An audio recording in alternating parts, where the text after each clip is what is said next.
Good morning everybody, welcome back to the potting shed. I haven't done a video for a while because I've been that busy at work, it's just been very difficult. Anyway, it's the weekend and as you can see by my hair, I've not been up long, and this morning I thought, right, it's wet outside, it's a cold November morning, what better thing to do than plant some allium. And I've got some purple sensation allium bulbs here. I've only got 15, but what I'm going to do is I'm going to put them in a terracotta pot.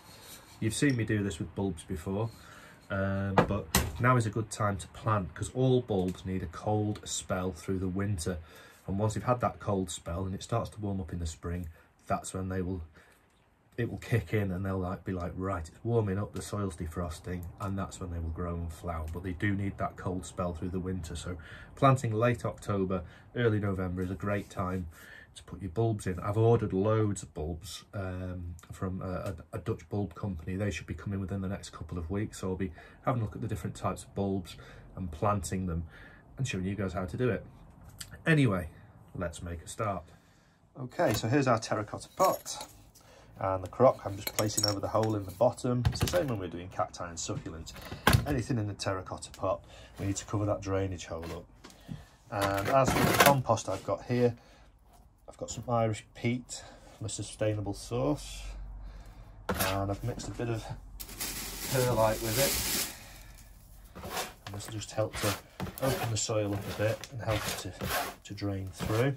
Bulb fibre is the best stuff, but you know, you can improvise. And I've also got some slow release fertiliser, and I'm just going to put a sprinkle of that on, just so in the spring when this starts to grow, when these bulbs start to grow, we've got some nice nutrients in there that they can tap into and grow really well.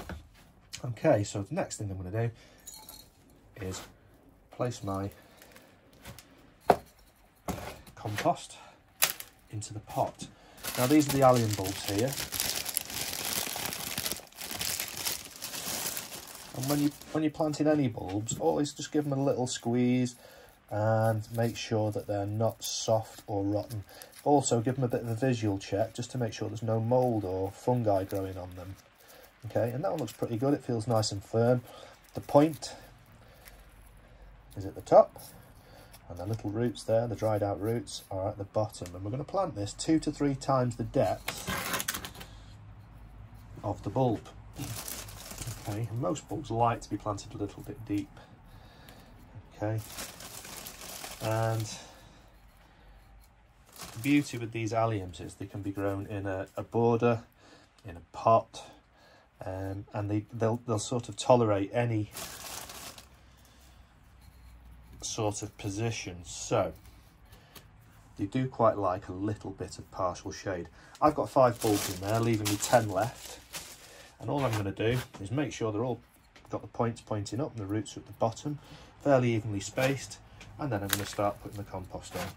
And these alliums will flower in May, so quite early on in the growing season our pollinating insects will have somewhere to come and have a feed on the pollen. And also they look absolutely gorgeous, plus alliums are very good for cut flowers. You can cut the flowers off and put them in a vase.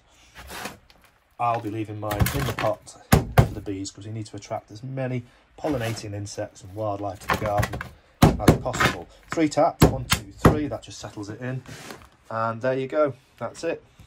I'm going to place this outside and I'm going to leave it outside all winter, let it freeze, let the rain get to it, and these bulbs will go into dormancy, and then in the spring when it starts to warm up, it'll immediately trigger them and they will start to grow.